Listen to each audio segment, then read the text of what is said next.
여러분들이 아시다시피 지난주에 우리나라에 참 많은 일들이 있었습니다. 세계적인 청소년들의 축제라고 할 수 있는 잼버리 행사가 세먼금에서 있었고요. 대형 태풍인 카눈도 우리나라에 불어왔었습니다. 잼버리는 전 세계 국가의 청소년 보이스카우트, 걸스카우트들이 모여서 함께 친목을 다지는 국제적인 행사입니다. 이것은 청소년들의 올림픽이라고 할 수 있을 정도로 아주 규모가 큰 행사인데요. 우리나라에서 이 행사가 하게 된 것은 굉장히 축복된 일이고 좋은 기회였습니다. 그런데 이 행사가 안타깝게도 준비 부실로 인하여서 그리고 무더위 때문에 중간에 좀 파행을 겪게 됐습니다. 물론 외부적으로 우리가 잘 알다시피 그때 때마침 태풍이 한반도 내륙을 이렇게 강통하게 되면서 새만금이 혹시라도 잠기게 되는 일이 있을까봐 그것 때문에 이제 파행을 하기도 했지만 실상은 그 전에 이미 많은 문제점들이 드러나서 더 이상 이 국제적인 행사를 할 수 없는 지경에 이르는 그런 안타까운 일들이 벌어졌었습니다.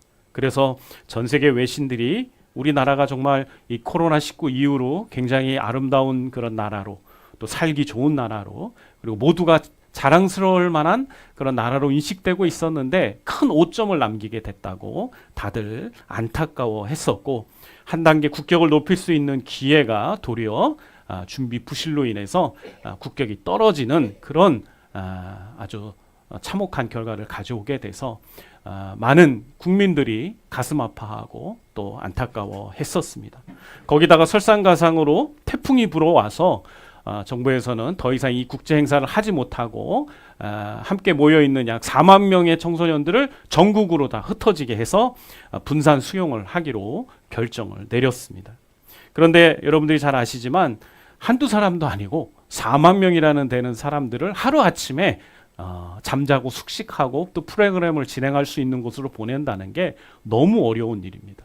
제가 우리 성소침례교회 청소년 청년 캠프를 한 5년 이상 이렇게 같이 스텝으로 참여해 본 적이 있는데 인원이 한 3,400명 정도밖에 안 되거든요. 근데도 얼마나 준비하는 데 시간과 노력이 필요한지 모릅니다. 그래서 보통은 그 행사 준비하기 위해서 6개월 전부터 팀을 만들고 그 뭐 행사장을 찾고 조율하고 이런 수많은 과정들을 거쳐왔거든요. 근데 하루아침에 이 4만 명이나 되는 친구들을 캠핑장으로 보내야 되는 그런 일이었으니까 얼마나 이게 어려운 일이었겠습니까? 그래서 이 어려움을 극복하고자 저희 나라의 많은 도시와 기업들 그리고 단체들이 이 실추된 국가 이미지 제고와 또 갈 곳을 잃어버린 우리 청소년들을 위해서 발벗고 나와서 많은 노력들을 했었습니다. 그 중에서도 특별히 몇몇 교회들이 이 무더위에 지친 청소년들을 위해서 자신들의 여름 수영회를 포기하고 교회와 수련회장에 이 아이들을 이 보스카웃과 스카우트를 걸스카우트를 초청해서 섬기는 아름다운 일들을 감당했습니다. 그 중에서도 여기 PPT에 나오는 이 세eden 교회에서는 400명이 넘는 아이들을 위해서 예배당에 전부 푹신한 매트를 깔아주고 거기서 아이들이 편안하게 먹고 자고 할 수 있도록 다양한 프로그램과 식사를 대접하면서 너무나도 극진히 섬겨줬다고 합니다. 그래서 이 아이들이요 다시 이제 그 다음날 시에서 급하게 마련한 2인실 숙소, 화장실이 바로 옆에 달려있는 그 숙소로 보내주려고 하는데도 이 아이들 스스로가 안 가겠다고 그냥 교회에 있겠다고 하는 놀라운 일들이 일어났습니다. 여기 보면 이게 신문기사 화면을 캡처한 건데 여기 이렇게 써있죠. 세eden 교회 잼버리 대원들 여기서 살고 싶어요. 여기가 어디라고요? 교회예요, 교회. 여러분 예배당에서 살고 싶으십니까? 여러분 편안한 집에서 안 살고 예배당에 살고 싶습니까? 우리도 그렇게 하기 없잖아요. 어렵잖아요. 근데 이 친구들은 교회에서 지내보니까 교회가 천국인 거예요. 교회가 너무 좋은 거예요. 근데 이들이 이런 좋은 느낌을 가질 수 있었던 게 뭐예요? 바로 교회에서 그들을 극진히 사랑하고 섬겼기 때문이었다는 거죠. 얼마나 이 아이들이 만족감이 컸을지 아마 충분히 여러분 짐작이 되실 거라고 생각합니다. 또 이것이 이런 대형 교회들만의 섬김이 아니라 또 당진의 한 작은 교회인 동일교회에서는요 성도들이 이 아이들을 위해서 여름 휴가를 반납하고 여름 휴가를 반납하고 교회에 와서 아이들을 위해서 식사를 손수 만들어주고 청소와 새벽 불침번까지 성도들이 서면서 이 아이들이 온전하게 즐기고 갈 수 있도록 이 아이들을 참 섬겨주었다는 그런 감동적인 이야기도 제가 들었습니다. 이야기를 들으면서 와, 정말 대단하다. 성도들이 자신의 여름 휴가를 포기하고 교회에 와서 성도들도 아니고 전혀 모르는, 생판 모르는 아이들, 한 번 왔다 가는 아이들을 이렇게 섬긴다는 게 이게 과연 할 수 있는 일인가라는 생각이 들었습니다. 그러면서 와, 참 성도들이 대단하고 멋지다라는 생각을 할 수밖에 없었던 것 같습니다. 거기다가 저 개인적으로 더 큰 감동이 되고 제게 감사가 되었다는 건요, 그 교회에 왔던 이 청소년들이요, 일부 친구들이 공산국가 출신의 나라들의 아이들이었다는 거예요. 특별히 교회에 왔는데 이 아이들은 평생 처음 교회 방문한 아이들이란 얘기입니다. 여러분들이 아시지만 전 세계 나가서 많은 선교사님이 복음 전하시잖아요. 근데 공산국가에서는 절대 청소년이나 어린아이들이 복음을 전할 수 없습니다. 법적으로 딱 금지돼 있어요. 성인 이상에게만 복음을 전할 수 있고 말씀을 전할 수 있어요. 그것도 걸리면 불법인데 간혹 공산국가인데 열어준단 말이에요. 근데도 그 나라에서도 청소년과 아이들에게는 절대 복음을 못 전해요. 그런데 지금 이 청소년들이 한국에 와서, 교회에 와서, 원래 잼버리 참석하려고 왔는데 교회를 왔고, 교회 와서 이 극진한 사랑과 섬김을 받으면서 이들이 하나님과의 좋은 접촉점이 마련됐다는 거예요. 이게 선교학적으로 얼마나 큰 감사가 되는지 모르겠어요. 저는 이 뉴스를 접하면서 이 마음 가운데 이런 아름다운 섬김을 한 교회와 성도들 때문에 마음의 자부심과 따뜻한 마음이 있었을 뿐만 아니라 하나님이 이 모든 일을 협력하여 선을 이뤄서 하나님의 놀라운 사랑이 그들에게 전달되게끔 하셨다는 것에 대해서 저는 너무나 큰 감동을 받을 수밖에 없었습니다.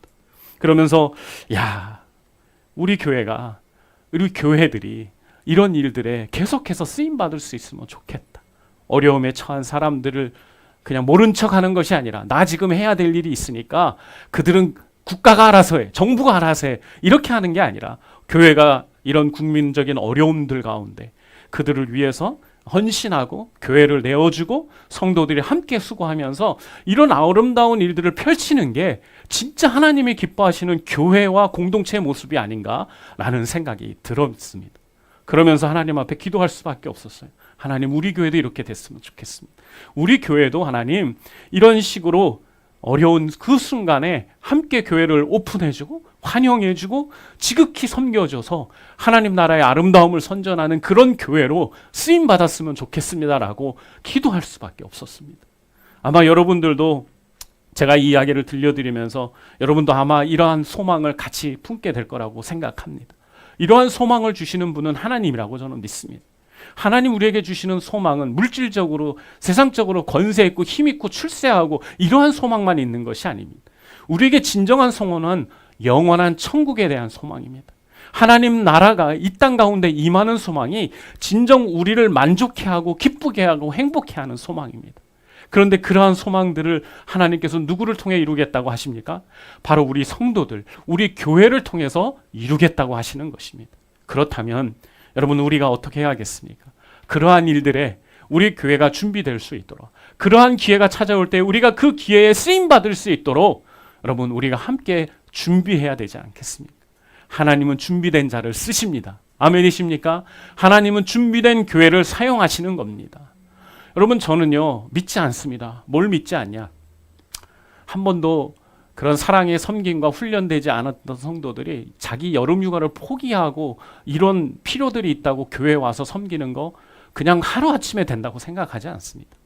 그들이 삶 속에서 그렇게 교회 안에서 늘 훈련되어져 왔고 그런 일들이 그들에게 간증되고 경험되고 보여졌었기 때문에, 누군가로부터 봤었기 때문에 그들이 이러한 섬김을 그 순간에 그렇게 행할 수 있었던 거예요.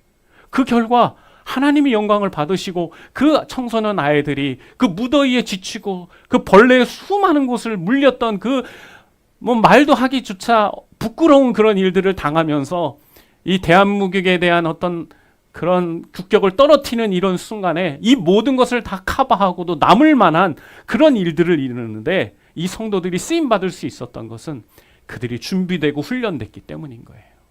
저는 우리 교회가 그렇게 준비되고 훈련되기를 바랍니다.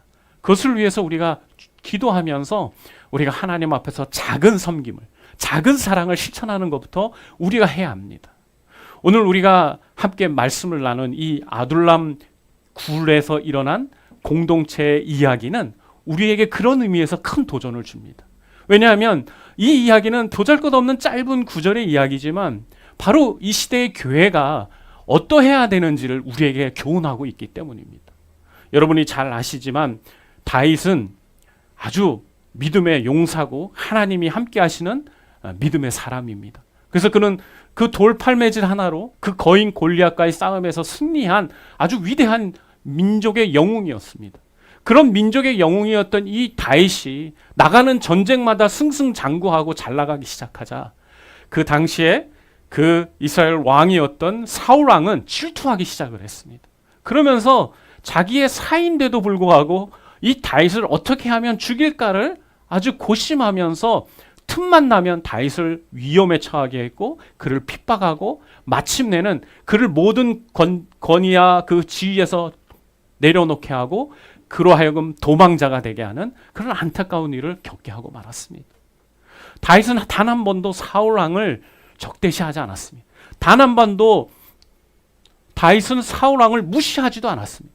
그런데 사울은 질투에 눈이 멀어서 이 다윗을 공고하게 하고 다윗을 위험에 처하게 했으며 끝내는 도망다니는 도망자의 신분으로 살아가게 했습니다. 국가의 영웅이고 민족을 구한 영웅인데 어떻게 이렇게 할 수 있고 대우할 수 있는 것입니까? 다윗 입장에서는요, 너무나 억울한 겁니다. 너무나 억울하고 너무 분노가 나는 상황이에요.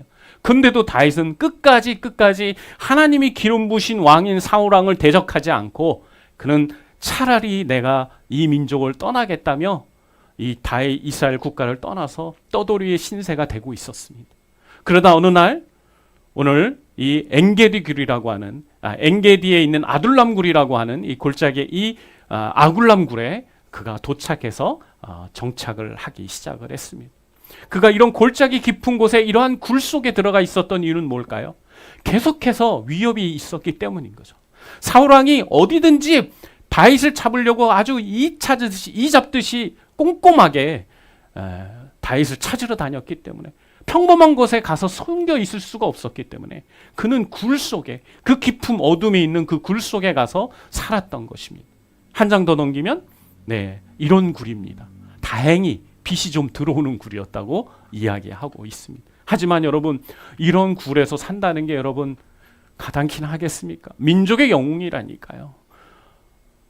다윗이 아니었으면요 이스라엘 모든 백성들과 아녀자들 아이들은 다 그 적국의 노예로 끌려가서 비참한 생활을 해야 됐다니까요. 그런데 그런 그가 지금 이런 굴에 박혀서 살아야 되는 게 얼마나 억울하고 얼마나 비통한 일입니까? 그런데요 하나님께서는 그런 그에게 사람들을 보내기 시작하셨습니다. 먼저는 가족들이 그에게 갔습니다. 그 아둘람 궁에 다윗이 있다는 얘기를 듣자 가족들이 그에게로 내려갔습니다. 그와 가까웠던 사람들이 그를 찾아갔습니다. 그리고는요 참 놀랍게도요 성경에 보면 어떤 자들이 또 그 다윗이 있는 그 아둘람 굴에 찾아갔다고 되어 있습니까? 환난당한 자들, 빚진 자들, 억울했던 자들이 다윗에게 모여들기 시작했다고 이야기하고 있습니다.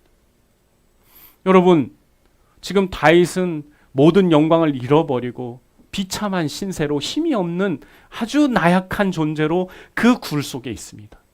그런데 그들에게 지금 어떤 사람들이 모여들고 있어요? 힘 있고 권세 있고 부가 있고 잘난 사람이 아닙니다. 환난을 당하고 있고 고통과 핍박을 당하고 있고 그리고 가난하고 그리고 너무나 어려운 상황 가운데 있는 사람들이 다윗에게 찾아갔습니다. 여러분 이것은 큰 두 가지 의미가 있어요. 첫 번째 무엇입니까? 사실 어떻게 보면 인간적으로 그에게 찾아와야 되는 사람들은요 그와 함께 권세를 누리고 힘을 누리고 그리고 함께 잘 나갔을 때 함께 했던 사람들입니다. 그들이 왔어야죠. 그들이 와서 다윗이 이 공고한 상황 가운데 함께 해줬어야 합니다. 그러지 않습니까? 다윗으로부터 도움을 받아서 생명을 건짐을 받은 사람들이 그 아둘람 굴에 다윗이 있어? 그럼 내가 가야지 하고 온 게 아니에요. 이 얼마나 안타까운 얘기고 얼마나 씁쓸한 이야기 아닙니까? 은혜를 모르는 사람들, 그들은 다윗을 찾지 않았어요. 잘 나갔을 때는 다윗 옆에 있으려고 했겠지만 이제 다윗이 도망자의 신세가 됐을 때 그들은 다윗을 생각지도 않았고 찾아가지도 않았습니다. 하지만 어떤 사람들은 찾아갔습니까? 핍박당하고 공고하고 그리고 어려웠던 사람들, 그들은요 다윗의 그 아픔을 알고 있었습니다. 누구보다도 그 다윗의 어려움들을 잘 이해하고 그에게 지금 필요한 것은 함께하는 사람들이라는 것을 그들은 알고 있었던 거예요. 그들은 그래서 다윗에게 찾아가고 다윗과 함께하기 시작했습니다. 물론 그들 중에는 다윗의 그 용맹함을 기억하는 사람들이 있었을 겁니다. 그래서 내가 지금 이런 어려운 가운데 있지만 내가 다윗을 만나면, 다윗과 함께하면 하나님께서 다윗을 통해서 나를 다시 일으켜 세워주시고 나를 축복해 주실 수도 있을 거야 라는 기대를 갖고 찾아간 사람도 분명히 있을 것입니다. 중요한 것은 그들이 그 다윗이 그 곳에 그 비천한 그 굴 속에 있는데도 그들이 그곳으로 꾸역꾸역 물려 들어가기 시작했고 모이기 시작했다는 겁니다. 한두 사람이었나요? 아니요. 오늘 성경에 보니까 몇 명이나 모였습니까? 400명이나 되는 사람들이 모였어요. 지금이야 400명 충분히 모일 수 있죠. 우리 잼버리 4만 명도 모였는데요. 그러나 여러분 이 시대는 어떤 시대입니까? 여러분 청동기 시대, 철기 시대 넘어가는 그 시대예요. 그 완전히 인간의 그 역사의 가운데 아주 초창기 부족 사회를 이루었던 그 시대라고요. 그러니 여러분 그 시대에 400명이나 되는 사람이 한 곳에 모인다는 건 결코 쉬운 일이 아니에요. 수많은 사람들이 마음을 함께하면서 다윗 왕을 찾았다는 겁니다. 다윗을 찾았다는 겁니다. 그만큼 그들에게 있어서 다윗이 상징적인 존재였고 다윗과 함께하는 것이 바로 하나님과 함께하는 길이라는 확신이 그들에게 있었다는 거예요. 그래서 그들은 기대감을 갖고 또 위로받고 싶은 마음으로 그들은 다윗에게 찾아갔고 놀라운 한 무리를 이루게 됐다는 거죠.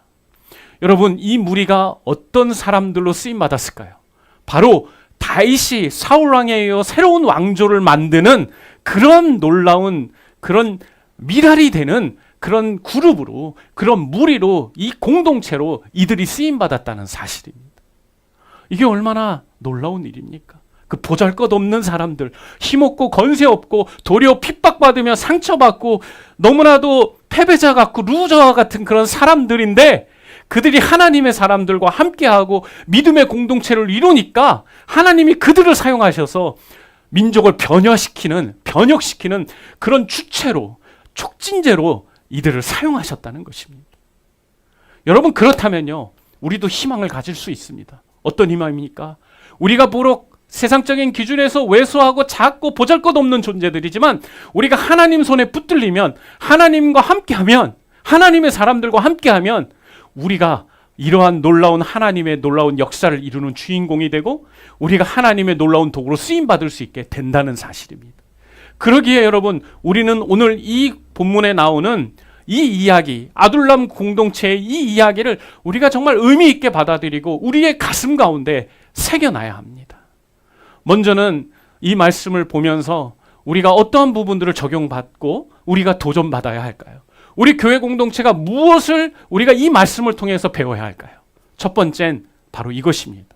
우리는 모두를 환영할 수 있는 곳이 되어야 된다는 거예요. 여러분, 교회가요, 많이 사람들을 품어주고 사랑하는 곳이어야 합니다.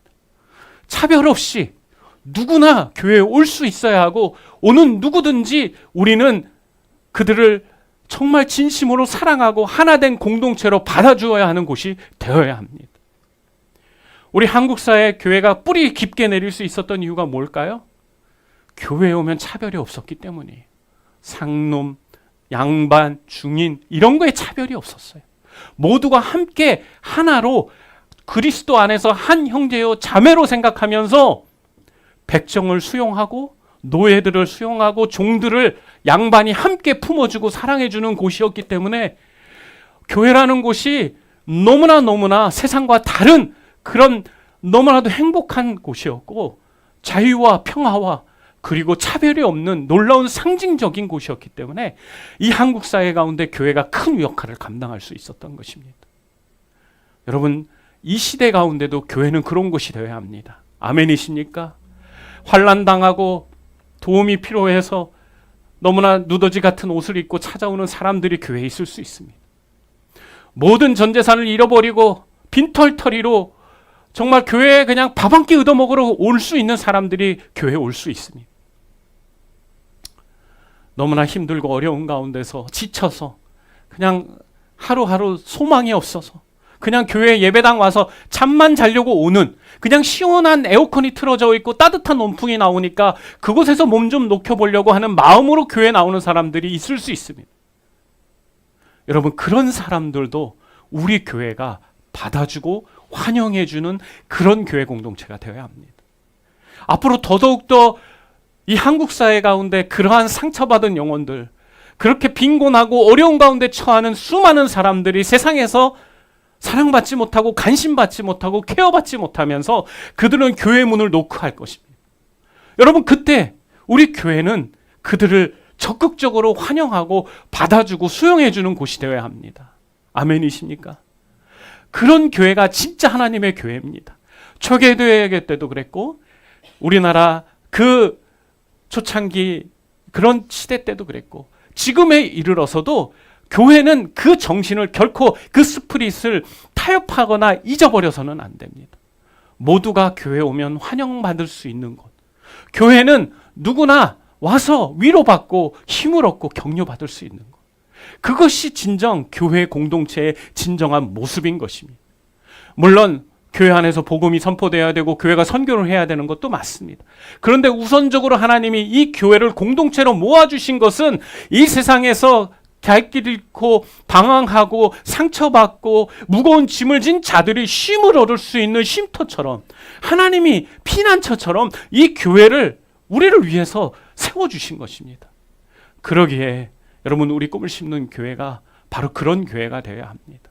누구나 환영해주고 문을 활짝 열고 누구나 올 수 있고 편안하게 방문할 수 있는 곳, 바로 그런 곳이 진정 하나님이 원하시는 그런 아굴람 공동체와 같은 그런 교회가 되는 것입니다.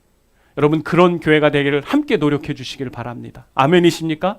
그런 교회가 되도록 우리에게 어떤 사람들이 오든 간지 여러분, 우리 뜬 눈으로, 이상한 눈으로, 판단하는 눈으로 하지 말고 누가 오든 간지 우리가 적극적으로 나아가서 환영해주고 악수해주고 그리고 인사해주고, 그리고 그들로 하여금 우리를 통하여 그리스도의 그 풍성한 사랑과 환영의 메시지를 그들이 우리의 삶을 통해서 느낄 수 있도록 할 수 있는 우리들이 되었으면 좋겠습니다.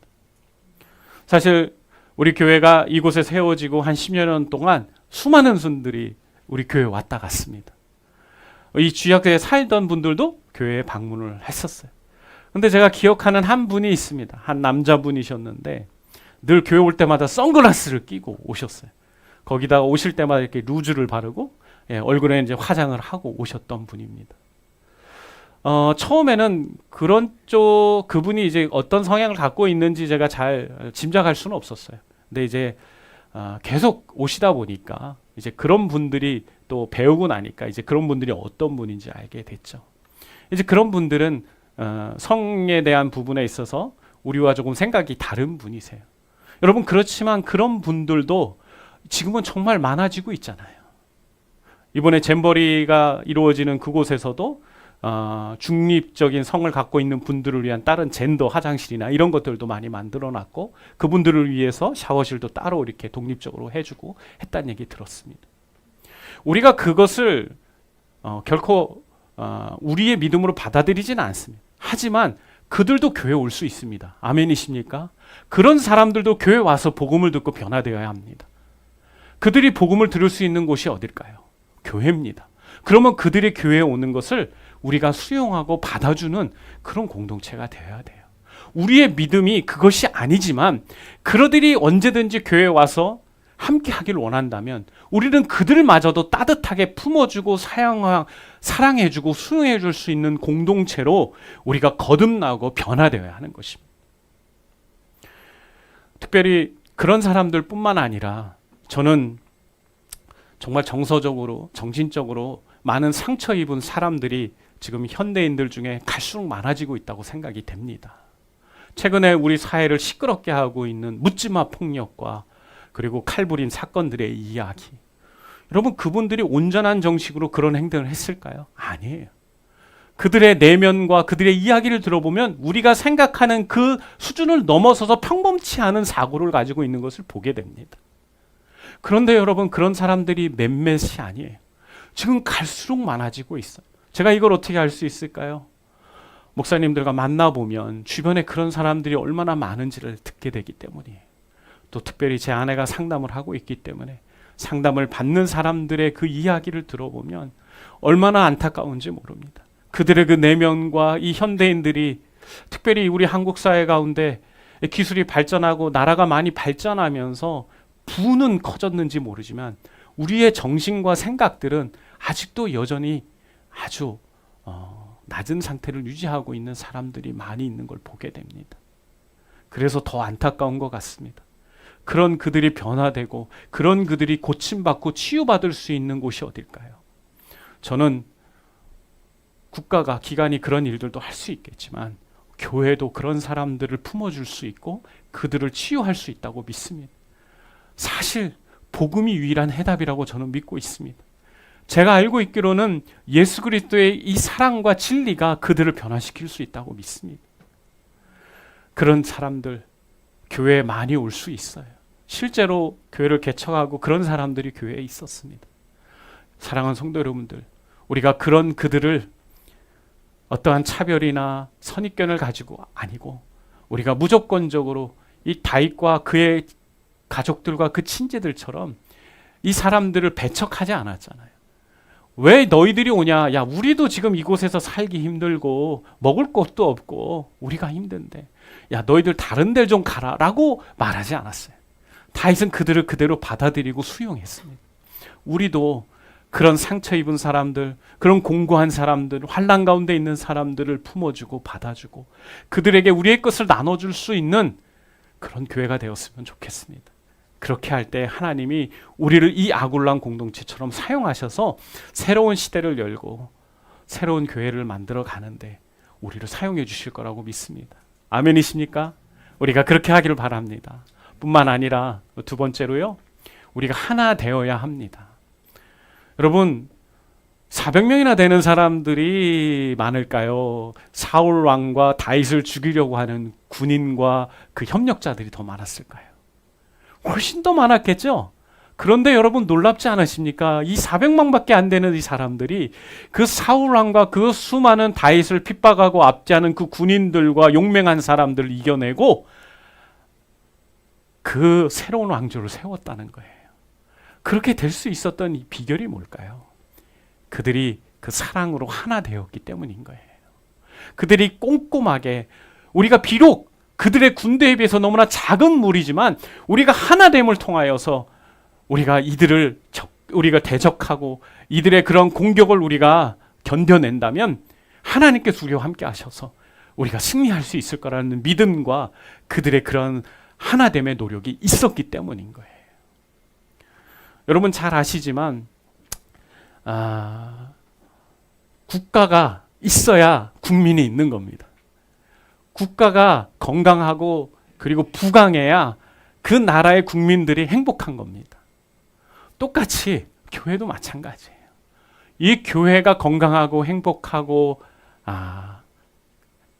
건강해야 우리 성도들의 삶도 그런 거예요. 근데 그러려면요, 이 교회라고 하는 이 성벽을 우리가 다 함께 한 마음으로 잘 지켜가야 하는 거예요.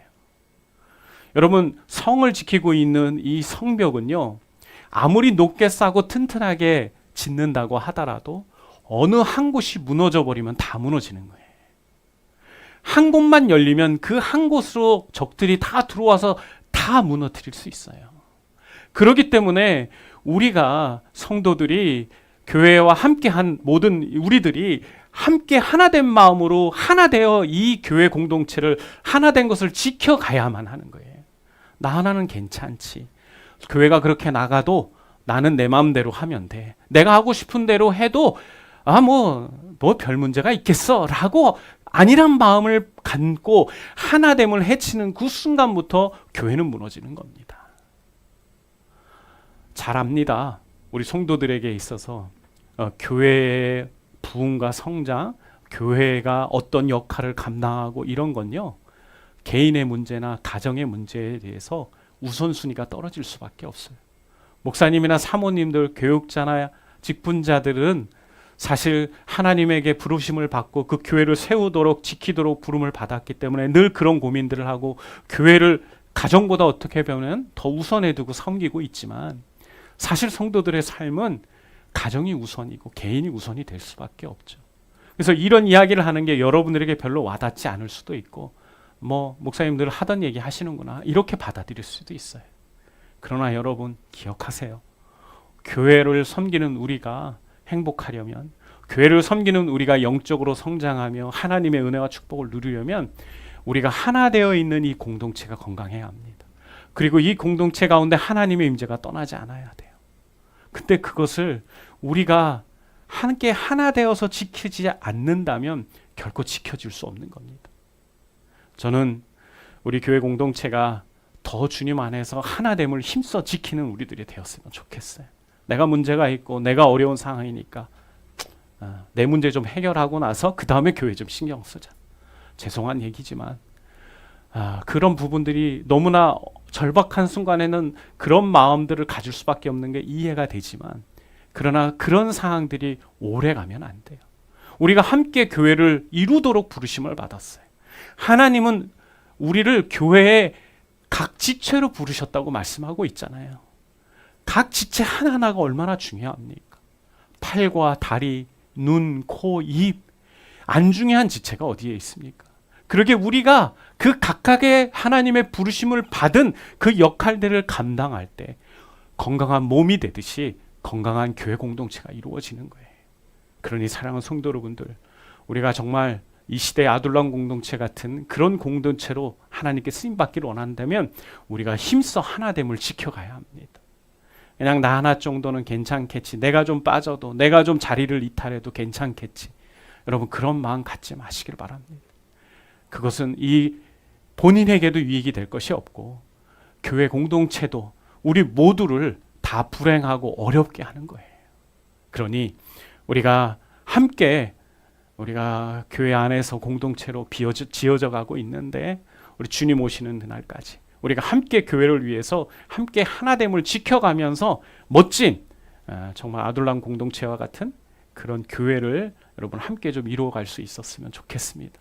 그러면 하나님께서 우리를 사용하셔서 이 놀라운 새로운 일들을 이루는데 우리를 사용해 주실 거라고 믿습니다. 아멘이십니까? 아멘.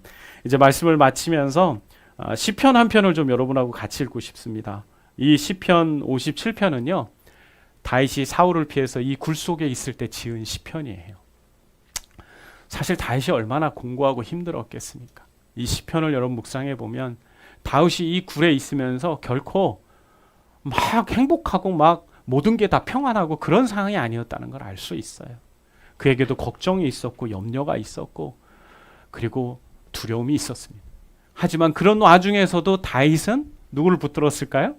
당신의 주인이 되는, 나를 사랑하시고 나를 지금까지 이끌어 오신 그 하나님을 믿는 신뢰의 믿음이 있었습니다. 그래서 그는 그곳에서도 절대로 침울하지 않았고 절대로 낙심하지 않으며 도리어 본인보다 더 어려운 상황 가운데 있는 사람들을 모아서 그들을 통해서 그들과 함께 놀라운 하나님의 역사를 이루어낸 겁니다.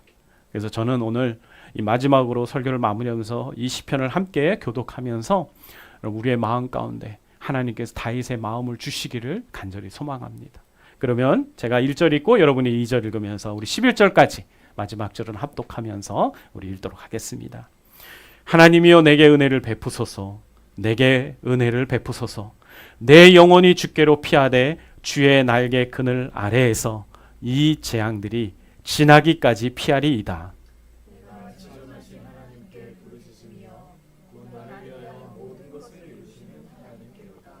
그가 하늘에서 보내사 나를 삼키려는 자의 비방에서 나를 구원하실지라. 하나님이 그의 인자와 진리를 보내시리로다.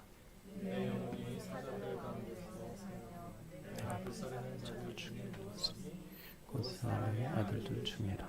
그들의 이는 창과 아사리요 그들의 이는 날카로운 칼 같도다. 하나님이여 주는 하늘 위에 높이 들리시며 주의 영광이 온 세계 위에 높아지기를 원하나이다. 그들이 내 걸음을 막으려고 그물을 준비하였으니 내 영혼이 억울하도다. 그들이 내 앞에 웅덩이를 팠으나 자기들이 그 중에 빠졌도다. 하나님이여 내 마음이 확정되었고 내 마음이 확정되었사오니 내가 노래하고 내가 찬송하리이다. 내 영광아 깰지어다. 수고마 깰지어다. 내가 새벽을 깨우리로다. 주여 내가 만민 중에서 주께 감사하오며 문 나라 중에서 주를 찬송하리이다. 무릇 주의 인자는 커서 하늘에 미치고 주의 진리는 궁창에 이르나이다. 함께 읽겠습니다. 하나님이여 주는 하늘 위에 높이 들리시며 주의 영광이 온 세계 위에 높아지기를 원하나이다. 아멘.